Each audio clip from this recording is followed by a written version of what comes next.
Hello, I'm the Angry Spork. A couple seasons back, I reviewed a revamped spin on the classic 80s staple, He-Man.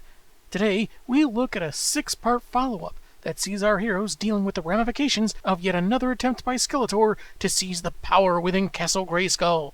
Because he never learned a thing from watching those Roadrunner cartoons, I guess.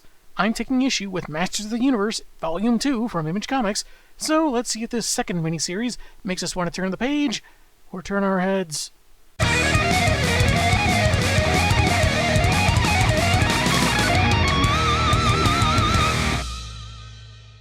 Written by Val Staples with art by Emiliano Santalucia, Kevin Simpth, and Val Staples. Issue 1's cover is a wraparound, featuring just about every recognizable character from the franchise. They all integrate very nicely, whether or not they appear in the story proper. And much like with the Shard of Darkness 4-parter, the designs are more evocative of the animated series that was created around the same time. After a whole credits page of exposition explaining Skullface's whole deal of wanting power only to be stopped by He-Man and the Masters, we open to a splash page of the villain pointing his staff at the reader. Kill them all! Threatening your consumers is the kind of shrewd marketing tactic Skeletor learned in business school. May as well point this out now, I wrote this script a few years back, and edited the pages the same way I did at the time, which is different from how I've been doing it the past couple of seasons. So if you're new to the channel, welcome, and see how I used to randomly pixelate portions of the page to avoid legal issues. Skelly enters some ruins while his minions fend off the Royal Guard and the Masters, apparently so distant from each other that Mechanex's enhanced vision can't make anything out. Or maybe he needs to upgrade his peepers. A lot of laser fire is exchanged, with Ram Man eager to just barrel through despite the odds. If you were better with a laser rifle, Ram Man, you wouldn't be so antsy. Man-at-Arms, commander of the Royal Guard, criticizer of people's marksmanship, murderer of self-esteem in public view. Another guard is hit. If you were better with a laser rifle, Steve, you wouldn't be so dead. What, too soon?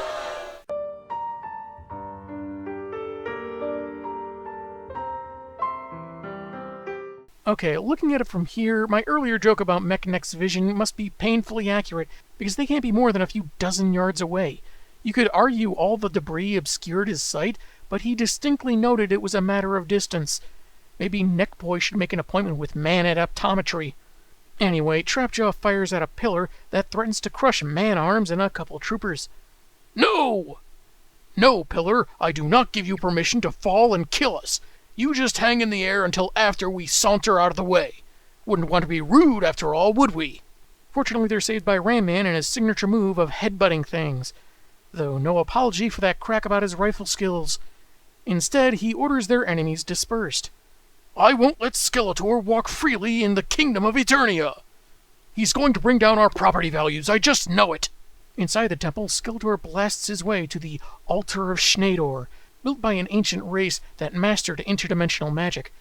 He explains to, I guess, some zombie skeleton dude, that he's read about the civilization, but uncertain about what was real or not, until, apparently, Beastman found a relic called the Patawin Stone in the Forgotten Forest. I guess taking him out for walkies really paid him off. He activates the altar, obtaining the Elixir of Schneidor, and starts pouring it into some nearby moduli he'd brought with him. All part of his plan to infiltrate Castle Grayskull. He's going to put on a fake mustache and knock on the door, selling the elixir as a vitamin supplement. Trapjaw, Too Bad, and Whiplash begin advancing, reported by a guardsman with 2 regular eyes and not special binocular vision like Mechanex, which just adds to the latter's uselessness. Beastman gets the drop on the Masters while Trapjaw destroys Man-at-Arms' blaster and kills another soldier. That will be the last life you take! Take? I'm here to give, and I have something special just for you! Save your comedy for the Eternos prison, Trapjaw, because that's exactly where you're headed. The inmates are putting together a variety show, and the last comedian died of dysentery the other day.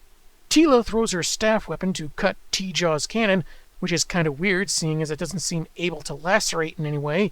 Not scientifically possible! But then it's not a boomerang, yet is returned to her, so maybe I'm just overthinking this. The other goons arrive, proving more formidable against our heroes, until He-Man shows up on a 2-page spread with his feline steed. I would have been here sooner, but I had to clean out the litter box, and well, you've seen Battle Cat, that's no easy feat. He-Man proceeds to lay down the Eternian smack upon the villains, tossing Beastman away with one hand right into Too Bad, but is saved from a sneak attack by Ram Man, I guess to show not all the masters are completely useless. But Skeletor blasts the big dude into a wall and has his forces retreat on giant griffins. While Blondie the Barbarian accurately guesses how they tracked down the evil sorcerer, because he's the main character, his plans haven't been stopped just yet. Teela fires a laser blast that wings Beastman and also hits a satchel Skeletor had entrusted him with. Before he leaves, and I guess no one was paying attention to him this whole time, Skullface blasts the remnants of a large statue in order to crush his enemies. You have lost, masters, but fortunately you will not have to reflect on your failure for much longer. Good, because Man-at-Arms was really harsh to Ram Man earlier, and I think our collective self-esteem needs time to recover from such a breach of workplace etiquette. No, falling rocks! Joining his minions, Skeletor says it's time for a prearranged rendezvous, and warns against any further disappointments. He fears they won't be having any further trouble from the forces of Eternos. He-Man had other pressing matters to attend to. Yeah, he's corny and evil, but that's a solid pun, you gotta give him that much. However, he's not called He-Man for nothing, and lifts the statue up, tossing it aside. Though it looks like he's lifting it up off the ground, so that implies some smushing had occurred. They've lost some brave soldiers, Mechaneck has a nasty chest wound, and Man-at-Arms blames himself for not being better prepared. He finds one of the modules dropped from Beastman's satchel, a device unlike anything he's familiar with. He-Man gets a telepathic distress call from the sorceress and heads to Castle Grayskull to investigate, but just in case, a lone soldier will take their long-necked scout to the palace to be treated for his injuries, while the rest of them join the sword-swinging bodybuilder to aid the sorceress. But Man-At will radio for backup just in case. With He-Man at our side, let's hope we don't need them. We're going to see just how long that plot armor of his can last. This first issue had plenty of action, not shying too far away from blood or death. Not just a departure from the original cartoon, but also the reboot, which was kind of tame compared to Beastman gouging a dude. The villains overall seemed to be a much bigger threat, not just stupid but strong goons. Though naturally, because he's the main character, He-Man does turn the tides pretty easily.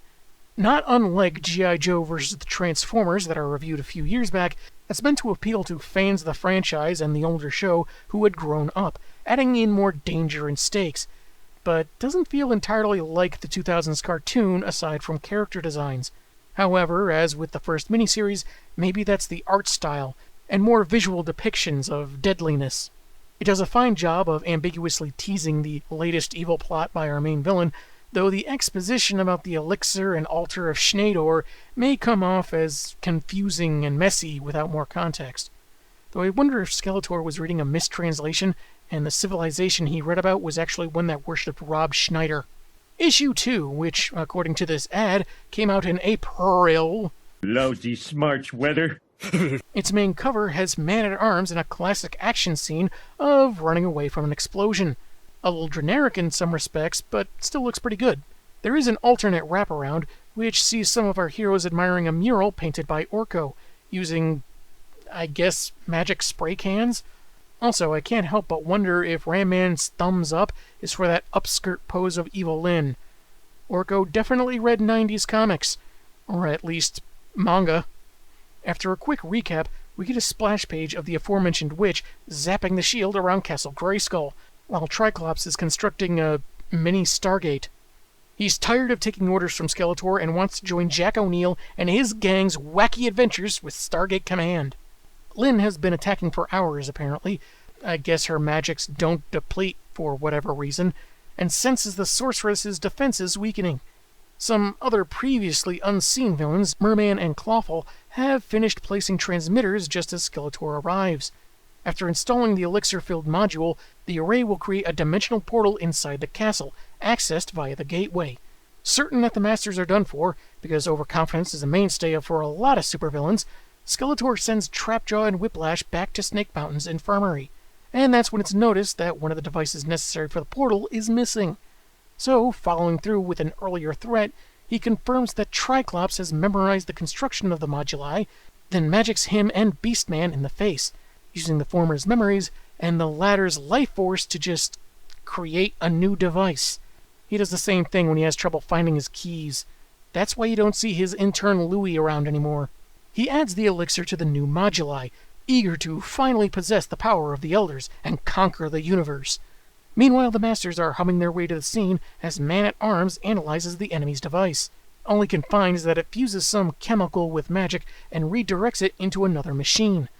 The chemical is completely unknown and likely alien to their world. There's been no word from the sorceress since her initial distorted call, and now they see why, finally arriving at Grayskull under siege. When Bony Jaws sees them arriving, he needs them distracted so the transmitters can power up, and his opening volley is an energy blast from him and Evil-Lyn holding hands, which splits and creates a pair of rock giants. This is why they're not allowed to be on the same team whenever they play Red Rover.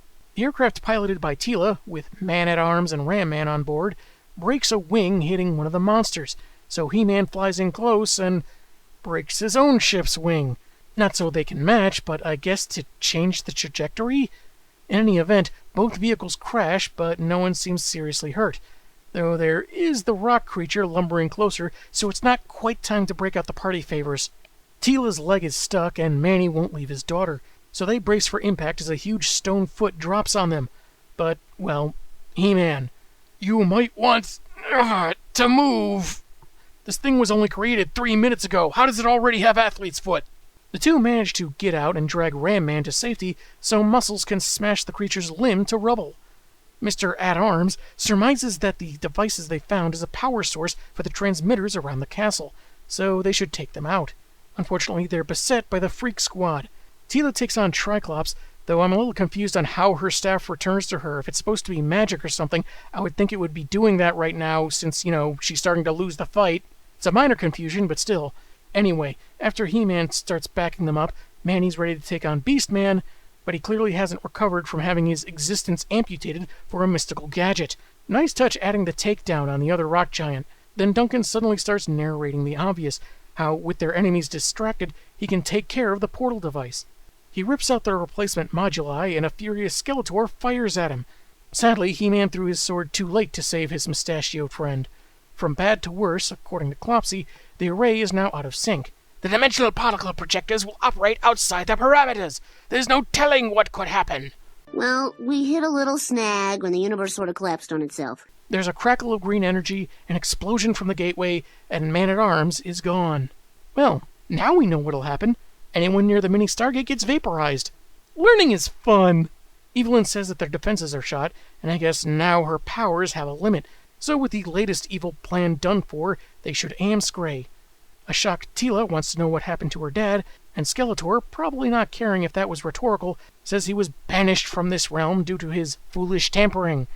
Okay, salt on the wound, but is he wrong? She asked me a question, Captain, so she deserves an answer. He destroys the gateway and escapes, swearing revenge because supervillain. The young woman starts firing her arm laser and attempts to chase them down, but Ram-Man stops her, and He-Man laments his failure to stop his arch-nemesis. I mean, 1 minute we were just a few feet apart, then suddenly he was so far away I had to throw my sword at him. It's like our fight was weirdly paced in the background or something. The comic ends on a splash page of our remaining heroes, Teela slumped down in sorrow in front of the destroyed gateway. So what better transition to follow that with than a pinup of her and Sorceress posing in midair? The second issue flowed pretty well from the first, and while overconfident, this Skeletor is definitely shown as more of a threat, not just to his enemies, but his own crew. Mostly he didn't get to do much in the first miniseries, and now we see him do worse than just make vague threats or zap someone. Sure, life force is more ambiguous than, say, ripping out an organ or cutting off a limb, but he still took an essential part of a lackey to make a replacement part for the portal. Beastman's veterinarian is going to have a lot of questions at his next checkup. There are also hints of continued descent in his ranks, a few remarks by or toward Evil-Lyn, alluding that her loyalty isn't exactly total, and she doesn't fear Skeletor like the other goons do, meaning she may not have learned anything from the whole Shakaran crystal fiasco. The loss of Man-at-Arms is played appropriately somber. It's not so much that they think he's dead, it's just that he's gone, not knowing exactly what happened, and there isn't really anything they can do about it. But we all know how permanent death is in comics, so tune in next week to see if Manny returns as a wisecracking ghost or lost in an alternate dimension where the planet is populated by sentient lemurs. I'm the Angry Spork, and man, have I got issues.